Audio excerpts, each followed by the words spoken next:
من بعد ما تشد إل تشابو في الحبس سنة 2014، الكارتيل اللي كان الرئيس ديالو بلا ما يعلمو شرا بقعة أرضية بعيدة على الحبس كيلومتر.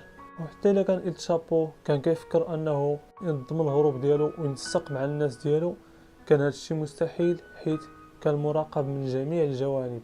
يعني ما كانش قادر أنه يتواصل مع العالم الخارجي، وهذا الشيء خلى الكارتيل يتكلف بكل شيء. شدوا ديك البقعه وبداو كيبنيو فيها، داروا الضلا وطلعوا الحيوط، ولكن ما كملوش البني بطبيعه الحال. هذا الشيء كامل داروه غير باش يغطيو على عمليه الهروب.